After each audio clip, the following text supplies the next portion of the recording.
widespread, big-time plunder is on the President himself. Eh bakit ayaw ninyong, why don't you ask him to face the music? Hindi pwede yung shielded ba siya dun sa ano? Hindi gano'n eh. Kailangan para, tuloy-tuloy ang negative rating na yan because that's a telling one. That's well, I don't know whether abutin pa sa ng 2028 pagka ganyan ang pagbagsak ng trust rating. Alright, so may tanong po ako. Profile po ba kayo ng impeachment? Yung makabayan ba kaya tao mo pa ng impeachment? Oo, kami ano lang eh. Alam mo, pero ano ha, kung sa grounds lang, maraming grounds. Sa akin, yung oath of office ng presidente, for example, this is constitutional ha. Nasa constitution ito eh. Sabi ng presidente, oath of office, before you assume your office, the functions of the office of the president, mag-o-oath ka, and this oath is in the constitution itself. Sabi niya, I do solemnly swear that I will faithfully and conscientiously fulfill my duties as President of the Philippines, preserve and defend the Constitution, execute its laws, do justice to every man, and consecrate myself to the service of the nation. So help me God. Yung do justice to every man, it means due process. May due process lahat ng tao. Eh nung nagpalipad siya ng dating Pangulo, walang due process eh. That was not justice. So that's a violation, a culpable violation of the Constitution. Yan. Para sa mga bayan block, baka sakaling pick upin ninyo, that's culpable violation of the Constitution. Yan.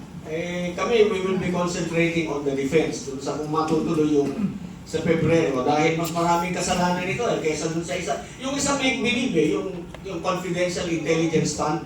Hindi mo ubrang pag-aray. Gusto lamang nilang isiwalat natin kung sino talaga si Grace Piatos, kung sino si Doritos, at kung sino si Chitos dun sa ating mga report para makilala kung sino-sino yung mga nagtatrabaho para sa gobyerno, para malaman kung paano ang ino-operate yung ating confidential fund para ma-identify nila kung sino-sino yung mga nagtatrabaho para sa ating kaligtasan, sa ating matiwasay na pamumuhay.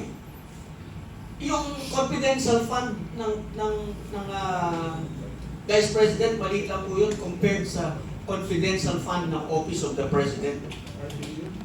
Si Presidente Digo, nung matapos yung termino niya, nag-iwan ng 2 billion mahigit na confidential and intelligence fund. Mga bayan, baka gusto nyo i-check, saan ako tayo? No, really, I mean like, nawala yun eh. Yun yung alam ko na, kasi, di ba? So, tignan natin. Gusto ninyong inspekin yung confidential intelligence fund ng Vice President. Di yun munang sa'yo, tignan din natin. Tsaka ito pa, yung pagpondo mo ng confidential intelligence fund sa Office of the Secretary of Education, that too is unconstitutional. That too is culpable violation of the Constitution. Ayan, kabayan. Balita namin, magpapile kayo, di pile na. Masaya. Masaya ba yun? Okay, so, may dadaglag lang ako dyan. Kasi balikan ko ulit doon sa desisyon ng tao, based on the survey. Sinasabi ng mga tao, karamihan, involved ang presidente, nag-benefit ang presidente. In other words, parang alam ng mga tao kung sino ang mastermind, sino ang nag-approve, tama? And also, ang rating ng presidente natin sa disapproval, nasa 55 na. Yung distrust, nasa 62. And mostly, ang anti-admin ngayon is nasa 56%. Ang question ko is this going to affect yung magiging decision ng mga House members dun sa impeachment? Kasi ang alam ko, may impeachment iyahain kay BBM, may impeachment din iyahain sa Vice President. Is that going to affect? Because if it's not going to affect, and if our representatives are supposed to be the representatives of their constituents, parang may disparity ang mangyayari doon. Dito natin malalaman kung yung mga congressman natin ay tunay na kinatawan ng ating mga mamamayan.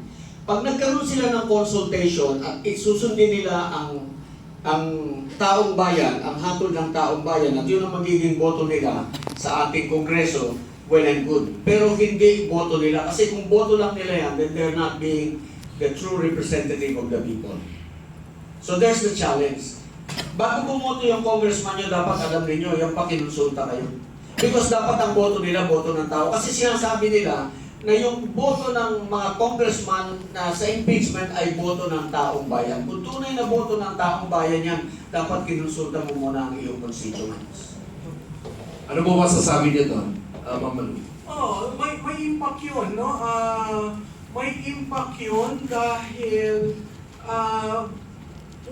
pumupunta na tayo dun sa institutional inquiry into accountability. Again, depende kung ano yung mga charges na ilalatag. Again, depende kung silang dalawa. Matindi yung silang dalawa, sa tingin ko, yung Committee on Justice, mahihilo kung paano gagawin yung role nila kasi sinabi ng Korte Suprema, oy, mag-hearing kayo ha, hindi na pwede yung fast break sa Senado. So magkakaroon ng hearing sa Committee on Justice, imagine mo kung yung dalawang presidente at vice presidente. On the other hand, kung gusto talaga natin ng accountability at kung gusto natin that we seek changes within constitutional ground, that's the only way we can seek accountability. Yun nga lang, tinitingnan ko saan budget kukuha para bayaran ng mga congressman. Meron daw, meron. Oo. Meron kasi kita. Kaya yung 2026 budget, medyo tingnan nyo. Hindi, kasi yung unprogram, wala yung revenue pa So sa tingin ko manggagaling sa AIX, sa MAIP, or sa Confidential fund. confidential fund. Yun tingnan ninyo yan 400 billion. Or sa school buildings. Pero ang problema niyan, yung previous kasi hindi pa nababayaran So, naalala niyo yun, nung sinabi na, oy, ilabas niyo na yan. Yung sabi nung dalawang congressman, ilabas niyo na yan kasi na-commit na yan. Kailangan ng bayaran, di ba? Yes. So kung pareho, yung parehong member ng 19th at 20th, at ikaw ay hindi ka nabayaran o hindi ka nabigyan ng allocation, these things can work against the leader. Dahil, nangako ka sa amin, ngayon gusto mo na naman kaming pumirma dyan, hindi mo naman itinuloy, di ba? So, napakahirap na sa quicksand ang administrasyon na ito pagdating sa impeachment sa Pangulo. At dahil yun nga ang climate na ang taong bayan wala ng tiwala, sino ang most rational animal sa mundo?